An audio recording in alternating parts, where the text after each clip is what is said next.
A Autoridade Norte-Americana de Saúde aprovou o uso do comprimido da Pfizer contra a Covid-19, o primeiro tratamento oral nos Estados Unidos para o combate à doença, e que poderá ser administrado em casa.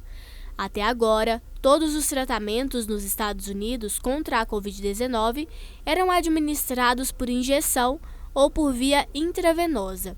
O comprimido funciona ao bloquear a atividade de uma enzima específica que o vírus precisa para se replicar no organismo infectado, mecanismo semelhante ao do comprimido desenvolvido por outra farmacêutica, a MSD.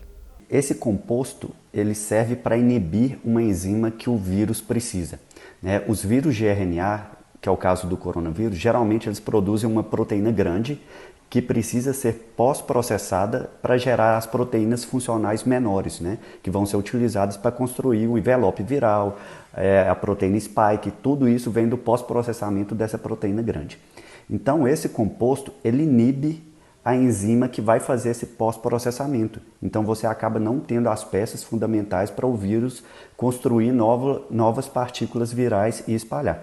Então durante o teste clínico eles combinaram isso com o ritonavir, que é um inibidor de protease também, só que é utilizado para HIV, e a combinação desses dois medicamentos deu essa eficácia reportada de 89% na redução de hospitalizações e casos graves, né? A liberação do FDA ele se baseou nos estudos clínicos, né, de fase 2 e 3, que demonstraram um alto índice de inibição da hospitalização de pessoas com quadro grave, né, com potencial de desenvolver o quadro grave da doença, em até 90% redução desse índice, ou seja, de cada 10 pessoas que estariam sendo hospitalizadas, internadas, né, a gente baixaria esse número para uma pessoa apenas. O FDA deve aprovar esse outro medicamento em breve, embora os dados mostrem que o da Pfizer é mais eficaz e tem menos efeitos colaterais. A Pfizer afirma que está pronta para começar imediatamente a distribuir os seus comprimidos e aumentou a produção de 80 para 120 milhões no próximo ano. A instituição anunciou a decisão em comunicado em que afirma que o medicamento pode ser usado para casos moderados da Covid-19 em adultos ou pessoas com mais de 40 quilos de peso, cuja saúde os coloque em perigo de ser hospitalizados. E a vantagem de fazer um medicamento direcionado para essa protease é que ela não acumula mutação, ela tem uma pressão seletiva que não deixa ela acumular muitas mutações, né? Diferente da proteína spike, por exemplo, que acumula muitas mutações e cada nova variante que a gente vê uma estrutura completamente diferente da proteína spike. Então essa protease tende a ser conservada, o que mantém a atividade do medicamento mesmo com novas variantes. Lembrando que ele precisa de receita médica, né?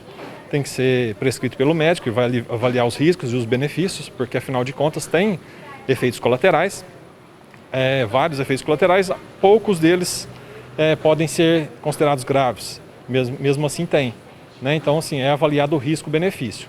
Inicialmente, até pelos fatores éticos, né, como são conduzidas as pesquisas, apenas com adultos, ele está liberado para uso emergencial, pessoas acima de 12 anos e que estejam acima de 40 quilos também, por questões de segurança. Para o Brasil, ainda não há previsão de aprovação para o medicamento, que é estudado também em outros países, além dos Estados Unidos. Mas esta pode ser uma ferramenta crucial contra a pandemia, no momento em que os casos da variante Ômicron aumentaram consideravelmente nos Estados Unidos. Que esses estudos da Pfizer, né, eles não foram conduzidos apenas nos Estados Unidos. Foram mais de 20 países, inclusive o Brasil. Tem estudo sendo conduzido desde outubro passado. Em algumas cidades ainda vai começar também, mas sim, em todos os estados brasileiros praticamente tem instituições de pesquisa, de ensino e pesquisa, né, as universidades federais, realizando estudos desse produto, desse medicamento para combater a pandemia. Mas assim, são apenas grupos selecionados, né, para fazer o estudo voluntariamente. Então, assim, como ele está em fase de pesquisa, né, ainda não tem uma previsão da Anvisa fazer essa aprovação. Ela pode optar por fazer a aprovação do uso emergencial, como fizeram nos Estados Unidos, e posteriormente, assim que tiver mais dados estatísticos mais confiáveis, para poder fazer a liberação comercial, né?